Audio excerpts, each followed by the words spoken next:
l'adoration, par les louanges, par des cantiques spirituels, par des hymnes, on entretient énormément Yes, notre relation avec le yes. Saint-Esprit. Amen, amen. La Bible nous dit entretenez-vous par des hymnes et par des cantiques spirituels. Mhm, Souvent, les gens, quand on parle de l'armure du chrétien, ils ont tous tendance à dire voilà, c'est l'épée de l'esprit, c'est la foi, mais mhm, c'est aussi en fait la prière, c'est mhm, aussi les cantiques, c'est aussi les mhm, hymnes, c'est aussi des armes spirituelles. Donc, mhm, merci beaucoup pour ce rappel, mhm, frère Emmanuel. Maintenant, moi, j'ai une autre question. mhm, Parce que je me dis, si je suis un peu tout ce que tu nous as expliqué jusque-là, si ben, j'ai conscience que le Saint-Esprit, c'est une personne, si je fais preuve d'humilité, je marche pas dans le péché, mhm, et si en plus, qui plus est, j'ai la grâce de parler en langue, peut-être mhm. aussi même de guérir les malades, est-ce que je dois encore vraiment développer mon intimité avec le Saint-Esprit? Pourquoi, en fait, développer encore mon intimité avec le Saint-Esprit? Je vais prendre un exemple assez humain pour montrer. Euh, c'est quelque chose de très important. Celui qui pense dans la vie, celui qui pense qu'il n'a plus rien à apprendre, c'est sa chute. Hmm. Celui qui pense dans la vie qu'on n'a plus rien à lui montrer, c'est fini. C'est fini. Quand on arrive au moment où on se dit que je n'ai plus rien à apprendre, c'est fini. C'est la chute assurée. Hmm. Et c'est exactement ce qui se passe avec les chrétiens. Ils se disent, bah, c'est bon, je prophétise, je parle la langue. Pourquoi je dois développer encore? Qu'est-ce qui se passe? Pourquoi je dois encore le faire? Pourquoi? Pourquoi? Parce qu'on pense qu'en étant être humain, qu'on arrive à, à, à avoir toutes pas les références, mais avoir toutes les postulats, avoir tous les théories spirituelles, juste parce qu'on s'est prophétisé, juste parce qu'on s'est guéri les malades. Mhm. La Bible le dit, on ne connaît qu'en partie. Que tout ce qui est écrit, que même les miracles, imaginons même, que même les miracles que Jésus a fait de son vivant ne sont pas tous écrits. Il y a des miracles qui ne sont pas écrits dans la Bible. Vous allez expliquer ça comment? Il y a des choses que vous expérimenterez seulement si vous le développez. Yes. Et je pense qu'il est très important qu'en tant que chrétien, qu'on ne se lasse pas de dépendre du Saint-Esprit. Finalement, Amen. c'est quoi en fait la vie chrétienne finalement? Finalement, c'est quoi? C'est seulement parler en langue, prophétiser, dire, mon frère, je vois ton numéro d'immatriculation, je ne connais pas ta voiture, tu 500, c'est ça vraiment? Prophesy. Vous pensez que c'est vraiment... je ne suis pas en train de juger les gens qui le font. Je crois Mm. que chaque chose a son lot d'édification. Mm. Je ne suis pas contre ces choses. Mais si la vie chrétienne se limite que à ça, Mm. mais finalement, on est perdu. Si la vie chrétienne se limite seulement au fait que les gens tombent et qu'après ils se relèvent et puis qu'ils disent Amen, c'est qu'on est vraiment perdu. Si la vie chrétienne se limite seulement à ce que... mon frère, je peux te dire, alors, le dernier numéro que tu as après, c'est un 079 404. Vous pensez vraiment que la vie chrétienne, c'est vraiment ça? Non. La première des choses, et ça, c'est quelque chose, on ne développe pas son intimité avec le Saint-Esprit par rapport aux dons, mais on développe son intimité d'abord avec le Saint-Esprit par rapport au caractère. Yes. Parce que finalement, être chrétien, c'est quoi? Chrétien, ça vient d'où? Christ. Christ. Mm. Christ, qui? C'est qui Christ? Fils de Dieu. Quand on parle d'être chrétien, c'est qu'on se dit qu'on doit être à l'exemple, on doit suivre l'exemple, le modèle que Jésus nous a laissé. Est-ce que vous pensez que vraiment, qu'en tant qu'humain, on va réussir à arriver à ce niveau-là? Mm. Il nous faut du travail. Paul le dit dans Éphésiens chapitre 4, à partir du verset 12. Il dit que Christ a fait des dons à l'Église, apôtres, prophètes et tout ça, les 5 ministères, afin que tous puissent arriver au perfectionnement. Et le perfectionnement, il dit, jusqu'à arriver à la stature Yes. parfaite. Amen. Mm. On sait tous que nous sommes imparfaits, mais nous sommes perfectibles.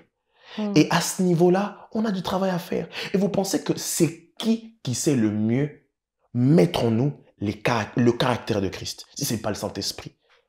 Moi, je pense qu'il est Amen. important de se dire que, hormis les dons, si j'ai pas le caractère, je suis rien. Yes. Hormis le fait que si je mets ma main par la puissance du Saint-Esprit, les gens tombent, Si je n'ai pas le caractère de Dieu, je ne suis rien. Si je n'ai pas le caractère du Christ, si je n'ai pas l'amour en fin de compte, 1 Corinthiens chapitre 13, même si je parle la langue des hommes et des hommes, si je n'ai pas l'amour, je ne suis rien. Le Saint-Esprit, on le développe pas d'abord pour les dons, mais on le développe d'abord pour le caractère. Yes, Et je crois qu'il est important que, hormis les dons, de développer le caractère. Amen. C'est plus important. Amen. Et en fait, moi, ce que j'aime bien dans ce que tu dis, c'est que finalement, même si on a les dons, même s'il y a la présence du Saint-Esprit en nous, c'est bien de développer cette présence du Saint-Esprit, mais c'est surtout important de l'entretenir. C'est important. Et je t'entendais dire une fois, celui qui est chaud doit rester chaud. Exactement. Je ne sais pas pourquoi j'ai pas pris. Je prends toujours cet exemple, même à l'église, je prends cet exemple. Cet exemple du frère passé. J'aime beaucoup cet exemple du frère passé. Finalement, le problème, c'est quoi? C'est que ça nous est tous arrivé de repasser une chemise. On met le fer à repasser dans une prise et puis ça chauffe. Et dès qu'on débranche, bah, le feu il reste toujours chaud finalement. Tu peux repasser encore 2-3 chemises. Mais après le 4e chemise, tu sens que ce pli ne part pas. Et je pense qu'il faut toujours rester chaud. Yes. Qu'il ne faut pas attendre justement. Et ça, c'est un de mes mentors spirituels m'a dit un jour, il me dit que les gens profitent de jeûner et de prier quand ils sentent que ces temps-ci, ma vie spirituelle, ça va pas trop. Non, et pourtant, c'est pas comme ça que ça se passe. Quand c'est chaud, c'est là où il faut jeûner. Yes. Amen. C'est bizarre, mais c'est comme ça. Amen. En fait, il faut se dire que je dois être extrêmement chaud jusqu'à ne pas couler. Parce que finalement, c'est ça. On ne peut pas se dire que non, je vais seulement jeûner parce que je suis tombé, Seigneur, pardonne-moi, allez, je rentre 3 jours de bon jeûne, comme ça va me remotiver. Non, non, non. Quand on est chaud, c'est par exemple, c'est comme une voiture. Est-ce qu'on entretient une voiture? Est-ce que la voiture, on l'amène seulement au garage parce qu'elle est en panne? On le sait tous. Pour nous qui sommes conducteurs, on le sait tous. Ouais, on est conducteurs. Pour nous qui sommes conducteurs, on le sait tous que au moins une fois par année, on doit amener la voiture chez le garagiste. On le sait tous. Pour l'entretien, au moins. Oh non, parce qu'il faut mettre l'huile. Oh non, parce qu'il faut ceci. La voiture est en bon état. Pendant que tu vas chez le garagiste pour mettre l'huile, pour ceci, pour cela, est-ce que la voiture est en panne? Non. Mais tu l'entretiens. Yes. Et en fait, j'ai l'impression que chez nous, les chrétiens, ça commence à devenir... En fait, on attend que la chose soit cassée, soit par terre pour se dire qu'on a besoin d'être réparé. Non. À des fois, on a juste besoin d'entretenir. Juste l'entretien. Et il est très important, justement, de pouvoir être connecté afin qu'on soit toujours chaud à pouvoir évangéliser, chaud à pouvoir guérir les malades. Je crois que c'est très important. Il est très important pour cela. Il est très important. Merci beaucoup. En tout cas, Emmanuel, nous sommes vraiment bénis par ta réponse. Que Dieu te bénisse. Quel conseil est-ce que tu peux donner à un enfant de Dieu, à un serviteur de Dieu, à tout chrétien finalement, qui a du mal à rester connecté au Saint-Esprit? Un enfant de Dieu qui a du mal à être connecté au Saint-Esprit, je l'ai toujours dit, ça touche, en fait, il y a une difficulté majeure en sachant que tout ce qui est naturel, on le voit. Mais tout ce qui est divin, on ne le voit pas. Ça a toujours été un problème. C'est pour ça que quelqu'un va me dire oh non, comme c'est là, bah, j'ai toujours eu de la peine à rester dans la prière. J'ai toujours eu de la peine parce que, voilà, toute chose on voit. Je crois qu'il est très important de se dire que, déjà, sans Dieu, on n'arrive pas. Amen. Je crois qu'il faut déjà faire un constat. C'est comme un médecin, quand il arrive, il fait d'abord le diagnostic.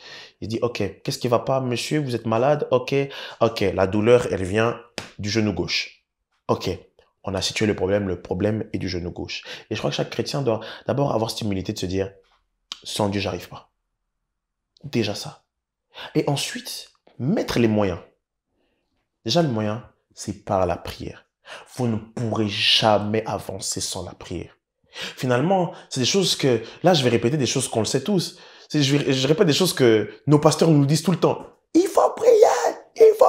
Ils crient, tu vois même que les nerfs sortent ici, les veines sortent. Ils le répètent souvent. Mais finalement, c'est ça. Finalement, c'est ça.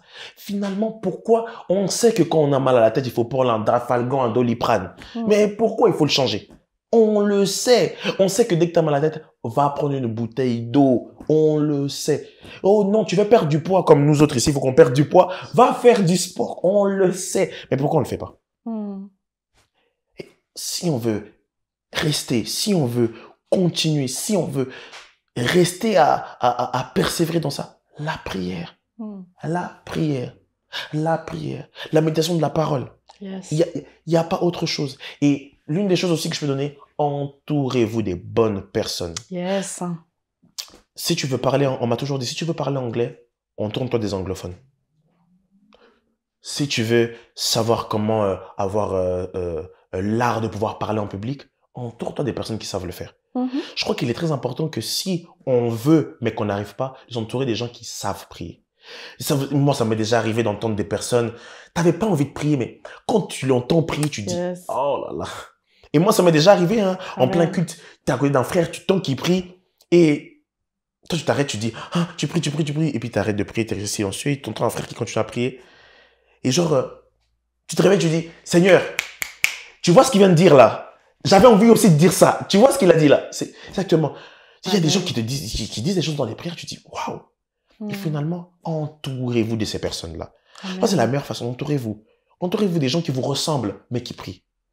Des gens qui vous ressemblent. Parce que ça n'a rien de s'entourer, de dire, oh, moi, je vais m'entourer d'un frère parce que lui est prie. Mais vous n'avez pas les mêmes centres d'intérêt de vie. Finalement, dans la prière, ça se passe, mais au niveau des centres d'intérêt, bah, il y a un obstacle. Non, entourez-vous, on trouve toujours. Moi, j'ai des frères. J'ai des frères avec qui, quand je sais que je suis dans le down comme pas possible, je l'appelle. Je lui dis même pas que je suis dans le down, je l'appelle. Mais juste parce que je l'ai appelé, il va me dire 2-3 phrases. Ça va réveiller ces sensations spirituelles en moi. Et je crois qu'on doit tous avoir de cela. La Bible dit qu'il y avait Jonathan et David. Ces amitiés-là, on en a besoin. Jonathan n'était pas prophète. Mais c'était le seul à voir que David serait roi. Et il disait même, je sais que toi tu seras roi à la place de mon père. C'est le seul qui arrivait à voir ce que même son père qui était roi d'Israël n'arrivait pas à voir. Mais Jonathan arrivait à voir dans David en disant, toi tu seras roi. Personne ne le sait, on ne te calcule pas, mais moi je le sais. Tu seras roi. Alors, je prie vraiment que, surtout en cette année 2022, que Dieu nous donne des amis, des collègues, même quand on est dans le down, qui nous disent, même si tu es tombé, mais vas-y, moi je sais ce que tu deviendras. Et vas-y, viens, on prie ensemble. Vas-y, viens, on jeûne ensemble. Vas-y, viens, on médite ensemble. C'est très important. Amen, amen. La Bible nous dit que ceux qui sont forts puissent aussi soutenir ceux qui sont faibles. Et ça peut tous nous arriver d'être dans la posture du fort, comme dans la posture de celui qui est plus faible. Donc, gloire à Dieu pour cela. Merci beaucoup, frère Emmanuel. God bless you. D'après toi, quels sont les risques d'une vie sans le Saint-Esprit? Ou disons, quels sont les risques d'une vie sans la domination du Saint-Esprit? Très bonne question. Une vie sans la domination du Saint-Esprit, c'est difficile. C'est assez compliqué. C'est assez compliqué parce que on le sait tous que la terre, elle dit que tout ce que nous voyons là, le monde est le monde de Dieu, mais la terre a été donnée au Fils de l'homme. C'est ce que la Bible dit. Dieu a créé tout ce que nous voyons. Et l'homme a développé des choses qui étaient déjà là. Ce qui est difficile, c'est de se dire que je veux marcher sur la terre avec mes propres règles. Parce que, en fin de compte, c'est comme jouer au foot, mais avec des règles du basket. Ça ne marche pas ensemble. Une vie dominée, qui n'est pas dominée par le Saint-Esprit, c'est comme ça. Finalement, vous avez des mi-temps aussi, dans le basket comme au foot. Vous avez un arbitre, vous avez des points. Mais vous verrez qu'il y a toujours un panier n'est pas comparable à un but. Un panier, c'est 2 points. Un but, c'est 1 point. C'est pas comparable. Malgré qu'on arrive, mais c'est pas comparable. Alors, une vie qui n'est pas dominée, j'ai envie de prendre un exemple. Une vie qui n'est pas dominée, c'est comme Saül. Saül et David. La Bible dit que Saül a été rejeté après par Dieu et que c'est ainsi que Dieu va se choisir un roi qui dira à son prophète Samuel, choisis un roi selon mon cœur, qui est David. Et la Bible dit que Saül, il y a eu pas mal de choses. La première des choses, quand on regarde dans la vie de Saül, la Bible dit que Saül était oppressé par des esprits mauvais. Une vie qui n'est pas conduite par la domination du Saint-Esprit, comme tu l'as dit, est dominée par des esprits mauvais. Parce que finalement, il faut qu'on soit clair. Que si c'est pas noir, c'est blanc. Qu'on soit correct, il n'y a pas de neutre. Il n'y a pas de neutralité. Même celui qui dit que, oh, moi je suis neutre, dans sa neutralité, tu sens qu'il y a quand même une position un peu vers la gauche ou vers la droite. Il faut le dire. Yes. Et effectivement, une vie qui n'est pas conduite par l'Esprit de Dieu, c'est conduit par quel esprit, selon vous? C'est très simple. C'est très simple. Une vie qui n'est pas conduite.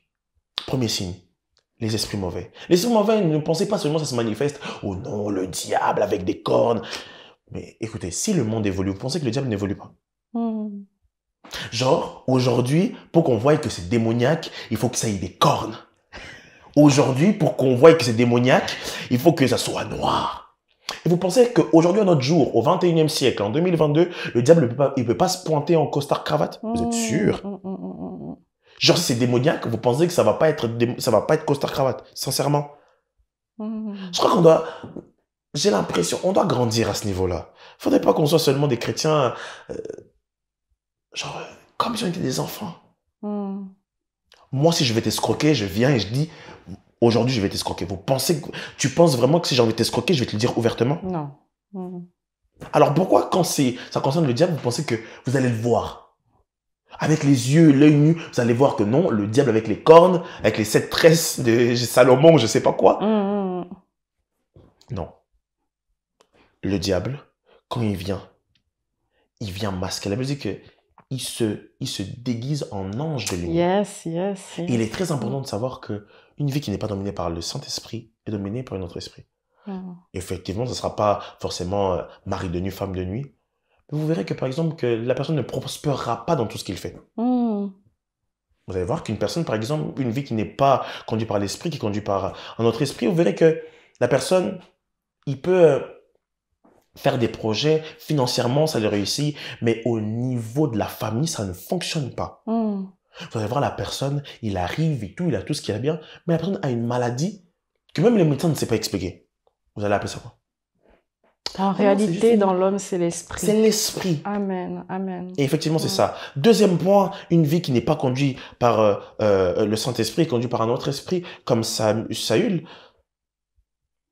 c'est ce que moi j'appelle et ce qu'on voit souvent, c'est une vie désorientée.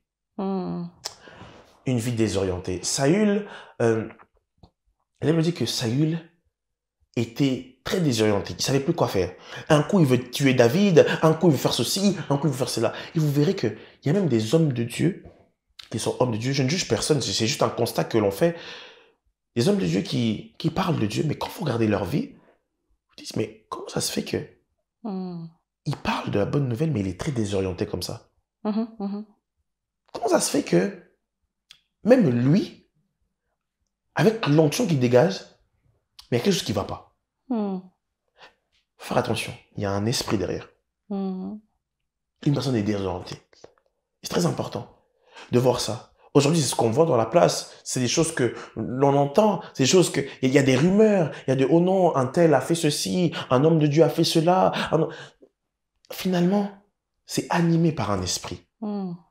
Je prends un exemple parce que sinon les gens ils vont dire, Emmanuel, qu'est-ce qu'il se dit? Jésus veut mourir.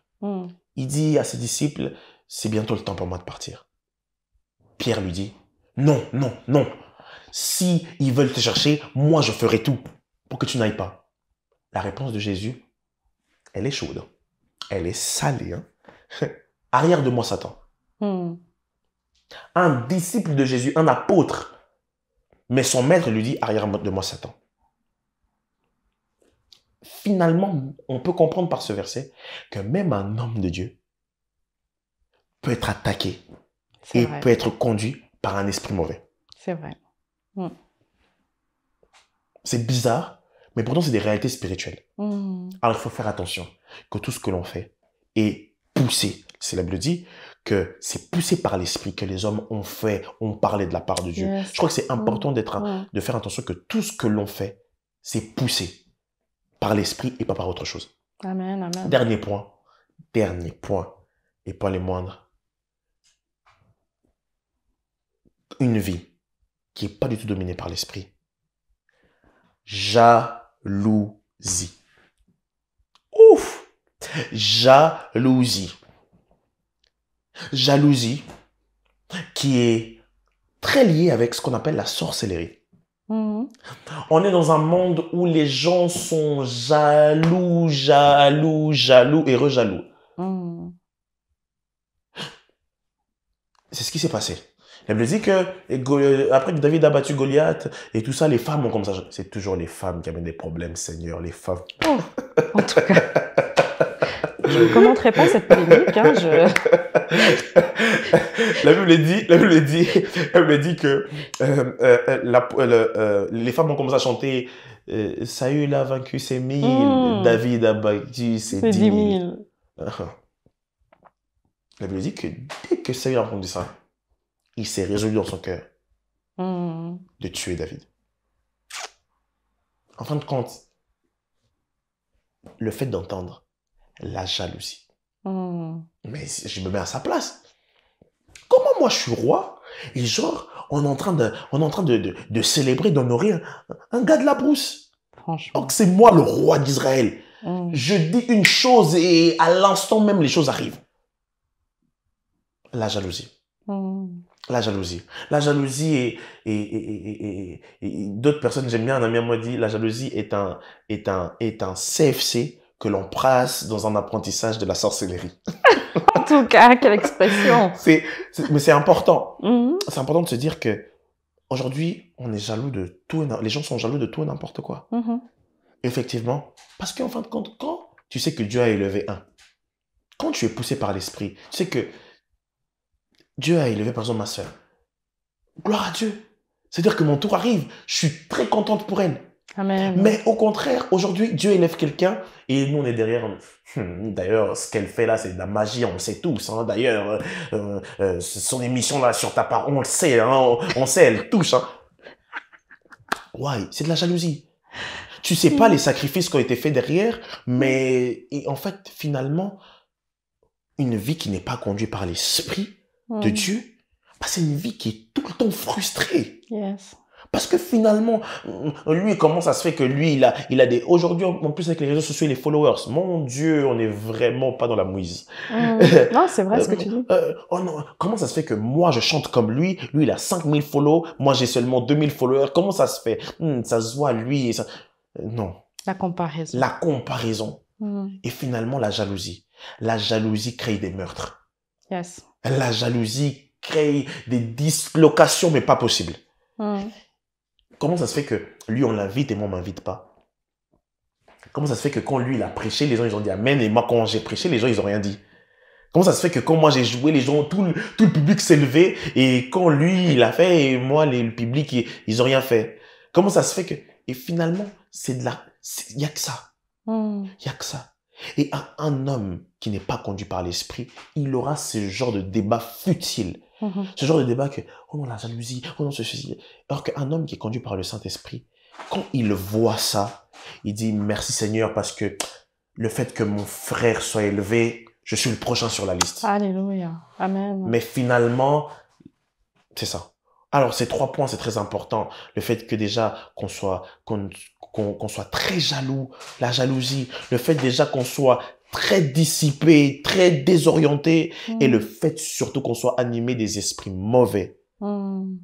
C'est ça qui nous tue. En tant que non seulement chrétiens, parce qu'il y a des chrétiens qui sont nés qui ont accepté Jésus comme Seigneur et Sauveur, mais qui leur vie, quand vous regardez très bien, on dit l'Esprit de Dieu n'est pas là. C'est très important de le savoir. Ouais. Une vie chrétienne sans le Saint-Esprit, c'est une vie sans saveur, j'ai envie de dire, une vie fade. Amen, amen. Merci, beaucoup de profondeur dans cette réponse. Merci. Très, très, très profonde. Lorsqu'on parle du Saint-Esprit, et tu l'as évoqué tout à l'heure, tu as dit quand on est né de nouveau, on fait référence à la nouvelle naissance. Maintenant, moi, à l'instar de Nicodème, j'aimerais te demander, mais ça veut dire quoi, naître de nouveau? Ok. C'est bizarre. Ma réponse, elle va te faire bizarre même. Naître de nouveau, ça veut dire que tout ce que je savais avant, c'est faux. T'as vu, ça te fait bizarre. Tout ce que je savais avant, c'est faux.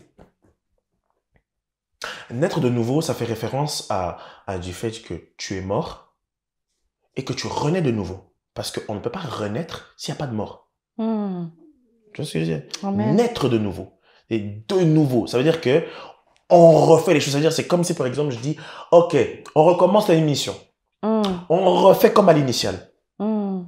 Naître de nouveau. Naître de nouveau, c'est de se dire que tout ce que je savais avant, que je rencontre Christ, c'est faux. C'est bizarre, mais c'est ça. C'est bizarre. Parce que quand on est de nouveau, on a ce qu'on appelle des nouvelles théories, des nouveaux postulats.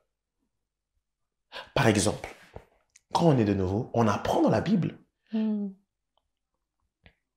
que le monde, c'est Jésus qui le dit souvent, le monde vous dit haine pour haine, dent pour dent. Mais moi, je vous dis que si on vous haït, vous aimez vos ennemis. Ça, c'est Jésus qui le dit dans la Bible. Amen. Ça veut dire simplement ça. Naître de nouveau, c'est dire que haine pour haine, dent pour dent, œil pour œil, c'est faux. Ce qui vient d'être dit là, c'est vrai. Amen, amen, C'est amen. bizarre, mais naître de nouveau, c'est ça. Être de nouveau, c'est encore quoi? C'est de se dire que on nous a appris que, par exemple, que quand tu es malade, tu peux aller chez le médecin. Par exemple, quand tu as la jambe qui te fait mal, tu peux aller chez le médecin et le médecin peut opérer. Il peut faire une opération. Mais quand tu es né de nouveau, la nouvelle théorie dit que malgré que tu peux aller chez le médecin, mais tu peux procéder par l'imposition des mains pour régler ce problème à la source. Amen. C'est bizarre, mais c'est ça. Naître de nouveau, c'est simplement ceci. Pour simplifier, c'est de pouvoir, en fait, faire une nouvelle façon de penser. Yes. C'est une nouvelle vie, c'est des nouvelles règles. C'est que on est dans le monde, mais on n'est pas du monde. On est dans le monde où ils sont en train de jouer, je ne sais pas pourquoi j'ai toujours ces deux sports. On est en train de jouer au basket, le monde joue au basket, mais nous, on vient avec une nouvelle règle. On joue avec, c'est comme si vraiment, tu joues avec, vraiment on te dit non, là on va jouer au basket, et toi, tu es en train de jouer, tu es en train de faire du taekwondo, en plein basket. Ça n'a rien à voir, mais pourtant c'est comme ça que nous chrétiens on vit. Yes. C'est naître de nouveau. Ça veut dire que tout ce qui était avant, ça n'a rien à voir. Tout ce qui était avant, c'est-à-dire que le caractère d'avant, ça n'a rien à voir. C'est cette compréhension de se dire que, ok, avant j'avais ça, avant je comprenais comme ça, maintenant, non. Si dans le passé, j'avais des références, on a ça, parce que beaucoup de vérités qu'on connaît, qu'on a reçues de nos différentes éducations, il y a certaines, quand tu vois avec certains versets de la Bible, tu vois qu'il y a des similitudes. Non, l'original, c'est la parole de Dieu. On peut pas... En fait, c'est tellement... Pas difficile, mais c'est tellement compliqué de se dire comment ça se fait que la parole de Dieu est l'original et ce que j'ai appris, c'est faux. Non, si vous voyez, si tu vois par exemple que ce que tu as appris ressemble à ce que la parole de Dieu dit, ça veut dire que tu viens d'apprendre l'originalité. Et que ce que tu as appris avant dans tes éducations, c'était de la copie. En fait, la nouvelle naissance, c'est vraiment une nouveauté de vie. Nouveauté de vie, une nouvelle façon de penser, une nouvelle façon de comprendre, une nouvelle façon. Mais surtout, la nouvelle naissance, c'est de croire. C'est juste croire. Amen. Parce que finalement, c'est croire. C'est croire que j'ai aujourd'hui 40 ans de vie. Pardon, j'ai pas 40 ans, ne me mettez pas. C'est-à-dire que j'ai 40 ans, Ouais. mais que finalement, tout ce que j'apprends à nouveau. Ma façon de fonctionner, ma façon de marcher. Si j'allais au travail comme ça, je ne vais plus comme ça au travail. J'apprends. C'est-à-dire qu'on est en train de me faire une mise à jour. Une mise à jour. Naître de nouveau, c'est de pouvoir se dire, OK, je n'insulte plus. Je change ma façon de penser, ma façon d'être. Je change ma façon de développer les choses. Naître de nouveau, c'est se dire que je ne m'appartiens plus. Naître de nouveau, c'est de comprendre qu'il m'a appelé pour lui et pour lui seul. Ma vie ne m'appartient plus. Amen. Parce que finalement, naître de nouveau, c'est pas seulement naître pour refaire tout ce que je faisais. Ça ne sert strictement à rien. Ça n'a aucun sens. Non. Si j'ai cette opportunité, Dieu me donne cette opportunité de renaître de nouveau, c'est que il y a des nouvelles perspectives. Et surtout, naître de nouveau, c'est une vie conduite totalement par le Saint-Esprit. Amen. Voilà. Amen. Merci beaucoup. Donc, marcher différemment, penser différemment, croire différemment. Et quand tu parlais, mon frère Emmanuel, j'avais un verset qui me venait à l'esprit, c'était « Soyez transformés par le renouvellement de l'intelligence ». C'est ça. Hein. Romains 12:2. Amen. Romains 12:2. Vraiment. Et c'est important. Et j'aimerais encourager quelqu'un, j'ai cette impulsion, encourager quelqu'un, n'ayez pas peur d'être différent. Amen. N'ayez pas peur, parce que finalement, la différence fait peur. Mais n'ayez pas peur d'être différent. Pourquoi faire l'unanimité alors que vous pouvez être l'exemple de l'originalité? Amen. Amen, amen. C'est exactement ça. On doit faire différent. Être différent. Être chrétien, c'est pas démodé. Être chrétien, c'est pas... Aujourd'hui, j'ai l'impression que les gens ont peur de déclarer leur foi haut et fort avec tous les scandales qui se passent, avec toutes les choses que... Déclarer sa foi n'est pas une honte. Au contraire, c'est une force. Amen. Et vraiment dans le prolongement de ce que notre frère vient de dire, hein, la Bible nous dit que celui qui aura honte de Dieu devant les hommes, lui aussi aura honte de eux lorsque son Père reviendra. Donc vraiment, soyons ces porteurs de Christ, ces ambassadeurs qui n'ont pas honte de témoigner leur foi autour d'eux. Frère Emmanuel, je vais t'embêter, mais j'aime bien ça.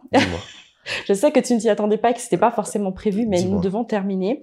Est-ce que tu peux nous laisser avec un chant, celui que tu voudras? Oh, je n'étais pas prêt à ça. Je n'étais pas prêt à ça. Qu'est-ce qu'on va chanter? Qu'est-ce qu'on va chanter? J'étais vraiment pas préparé. Hein. C'était pas... Mais n'importe lequel fera l'affaire. Ouais, okay. Ben, je crois que je vais chanter... Je sais que... Ok, c'est bon, j'en ai une. Les cieux, tu peux m'entendre. Je sais que tu réponds quand je t'adore. Oh, et pris par ton amour, les vagues, les vents viendront, mais je demeure. Oh, je lève mes mains vers le ciel, je te donne mon cœur. Je dirai à mon âme, tu es Dieu de tout. Même si les mers se déchaînent, tu parles et tu les calmes. Tu es mon repos, tu es au contrôle. Je lève mes mains vers le ciel, je te donne mon cœur. Je dirai à mon âme, tu es Dieu de tout. Même si les mers se déchaînent, tu parles et tu les calmes. Tu es mon repos, tu es au contrôle. Voilà. Amen, amen. Merci beaucoup, frère Emmanuel. On est tellement bénis. La présence de Dieu a rempli cette pièce et vraiment, merci beaucoup. Et au plaisir, comme je le disais en introduction, de te revoir sur ce plateau et même pour une prochaine émission par la grâce de Dieu. Merci pour l'invitation. Alors, merci à tous qui avez suivi cette émission. Vraiment, que le Seigneur puisse vous bénir. N'hésitez pas à partager la vidéo, à la liker. Faites votre travail d'évangéliste en partageant. Encouragez vos frères, vos sœurs, votre papa, votre maman, tous ceux que vous connaissez à s'abonner à la chaîne Emma Blessings. Que le Seigneur vous bénisse et je me réjouis de vous retrouver pour une prochaine vidéo. Bye bye!